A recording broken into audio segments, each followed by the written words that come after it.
It's a good time to be a fan of witch-based media.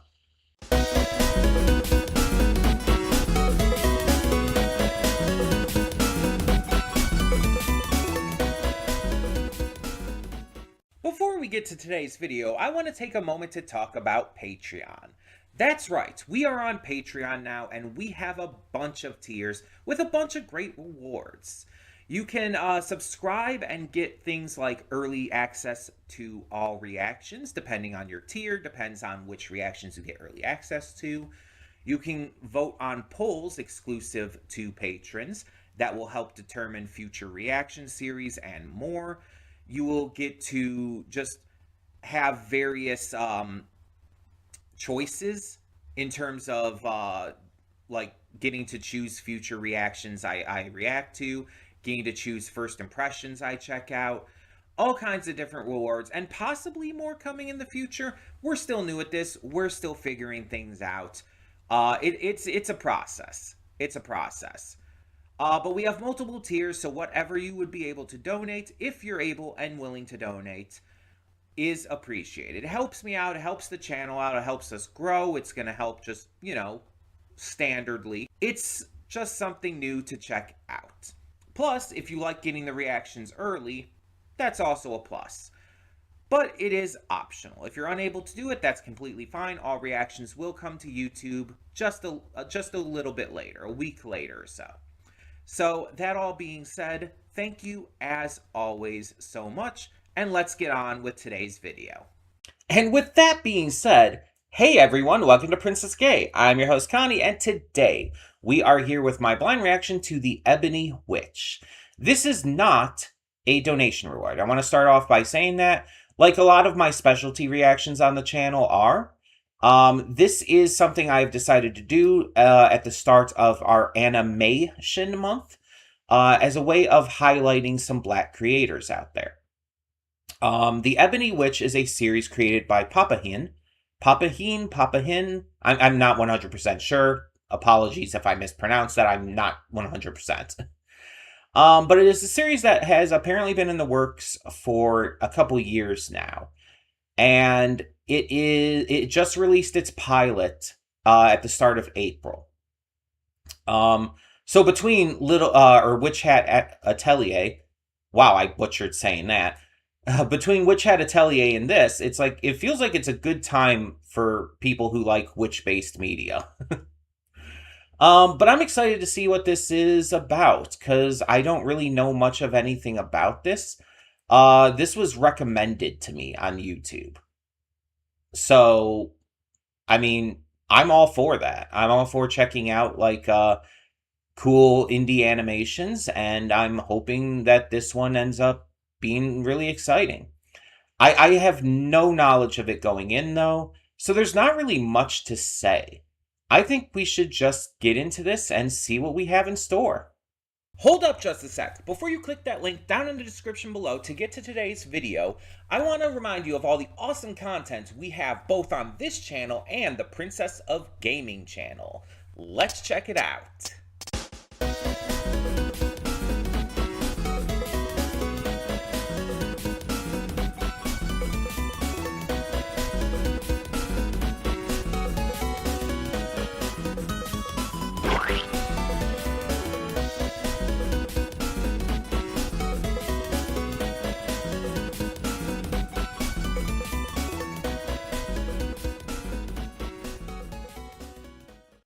Welcome to the Afterthoughts. We'll begin with spoilers in 3, 2, 1, now. So, according to the credits, there seemed to be some audio issues that were attempted to be fixed. And I want to start with this right off the bat, because this is my biggest issue with this. And I'm just wanting to be honest. I'm not going to be rude or anything. I just want to give a little bit of constructive criticism if I can. The audio mixing felt very off. The audio seemed to change in terms of volume and pitch at times. The voice acting, specifically in the first, let me see here. The first 11 minutes of this were it was like, it felt like it was like messed up. Like you couldn't hear things properly, especially compared to the background audio, the music. And on top of that, it it sounded like very like garbled, I guess. It didn't sound like it was like recorded on good equipment or whatnot, but that might have been just audio issues that happened otherwise. And it doesn't ruin the entire thing by any means, but it does make it hard to like really enjoy the voice acting when it sounds like that. In the second half of this, it did get a lot better, especially surrounding Ebony herself. Her voice acting like was great in the second half, and it didn't sound like it was messed up much at all in terms of audio mixing. But other characters still sounded a little off. I don't know if it was just how it was recorded. I don't know if it was like some kind of like issue that came up, some audio issue, but it seemed like there was a few things there. And the orchestral soundtrack, the background music and all, which according to the description here, is replayed on Muse Score from public domain sheets via MuseOpen, or MuseOpen, however it's pronounced, including The Sorcerer's Apprentice. So it's like original arrangements of public domain works, which is fine and good, but most of the time the music just kept going and felt like it didn't match the scenes. It was good, it was good music, but it felt like the music wasn't connecting with what was happening on screen. And there was also a lot of like, I don't know if it was just not there or if it was missing due to some of these audio issues that apparently were happening. There were a lot of sound effects that felt either very muffled and like barely there or weren't there at all. Like, for example, when the plush kills the crow, the sound effects for that were like almost non-existent, and it felt it just took away from the weight of the moment and from the action that was happening on screen with by not having any real sound design to it. That would be for future installments, because apparently there's going to be, according to this, 5 more. It's a 6-part series. Yes, a 6-part series. So there's going to be 5 more parts. I would just suggest, as my like genuine critique, just to improve on the sound design as best as you can. Try to get in more sound effects. Try to balance the voice acting, the dialogue with the music a little better. And try to get music that fits more with the specific scenes being shown, rather than just playing the arrangements just ongoing throughout the entire thing with no connection to the actual like visuals being shown. That would be my critiques. And I wanted to start off with this, get it out of the way, because otherwise this was great, like genuinely great. The story is interesting. We have this young witch who's like run out of town because apparently witches have been like turned against and everything. Dragons are taking them down via burnings and whatnot. And so Ebony was run out of town, and goes into the woods. She meets the cat. She has her doll with her plush. And she ends up coming across another witch, Circe, who is the mistress of the cat. And there's this like just cool magical scene with her and everything. But then it kind of like cuts to like, I don't know, 10 years later or something like that, maybe more.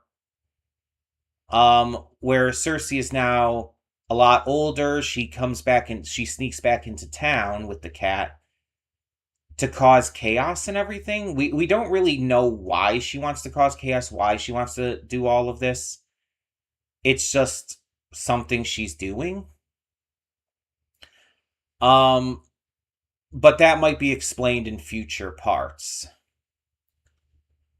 And she ends up, like, basically sicking a giant spider on a bunch of people. These knights or whatnot fight it off. She gets into a scuffle with one of them and gets away. It's a very simplistic story, but sometimes simple is good. Sometimes simple works. I do wish there was a little bit more dialogue, though. I feel like the dialogue was very minimalistic in this, and I felt like it caused a lot of scenes to feel very empty. Where it's like there could have been like dialogue, there could have been a lot more people like interacting with each other and a lot more being said. That might just be me though. Um,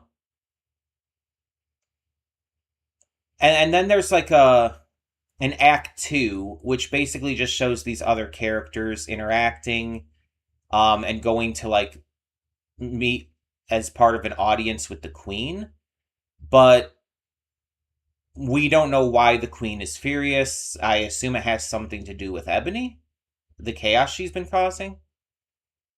But yeah, I'm very curious where all that's going to go. There's a lot of interesting setup here. And I do feel like there could have been more dialogue, maybe helping explain things. I'm not asking for like a shit ton of oh my god, what's the word? My mind is blanking. um oh my god, my mind is completely blanking. Exposition. There we go. I figured it out. I'm not asking for like a shit ton of exposition. I obviously agree with the show don't tell idea most of the time, but you have to have a little bit of tell. You have to have a little bit of dialogue and everything to showcase what's going on, to express what characters are feeling and how and everything. It's like, yeah, you can do a lot with just visuals. But again, it felt there were certain parts of this that felt a little empty because it felt like the characters should have been speaking a lot more. Or even just like vocalizing in general. Like there were points where it's like I feel like Ebony should have been like crying out or screaming or yelling or whatnot, especially in like the early parts with like the the crow and whatnot. And it just felt like, again, very empty without that in it. But all of my issues are basically audio based. And so it's like maybe that'll get rectified with the second episode, because apparently other people like in the comments have been pointing this out too. It doesn't ruin it by any means. It doesn't like really hurt the pilot that much. But there is more I would like to see from it. To just improve on things. That being said, the art and animation is goddamn gorgeous. It is easily the highlight of this pilot. It is so stunningly beautiful. The just general style of it, but also like the way things are handled in terms of the animation, the way it moves, the way it flows and feels, the color work, the shadow work, everything is so good in terms of the visuals. It really just brings this world to life. It really makes everything feel very expressive and fun and exciting and dark and witchy. And I love that. It really sells the story and everything going on. The art and animation is definitely the best aspect to this pilot. And I hope that when future episodes do come, that it even somehow improves from there. I hope that it gets even better and is able to really just blow me and others away, because I feel like that's definitely what this is going to what this series is going to really have to offer more than anything else. But I'm still excited to see like how this continues to improve, how it gets better each episode, and I'm just excited to see more because I definitely am interested and invested in this story. So let me know in the comments below, what did you think of this? Did you find the issues with the audio distracting, or were you okay with it? Like I said, it doesn't like really hurt anything for me, but it was a little distracting. Like you may have noticed in the reaction, I had to switch over to the YouTube capture because I thought there was something wrong with the downloaded file. um, but yeah. If it was just like some audio problems that came up in terms of editing and whatnot, that's fine, because that can happen. It's like I did notice there was some lines that were out of sync as well with the mouth flaps. So it's like there was probably just some kind of audio issues that came up, which we were told about in the credits, and just needed to be fixed as best as they could. So it happens. But hopefully for episode 2, we get a little we get a little bit of an improvement with that. That's just all I hope. But yeah, let me know your thoughts down below, and thank you so much for tuning in. For now, I'm Connie, and I'm signing off. See y'all next time.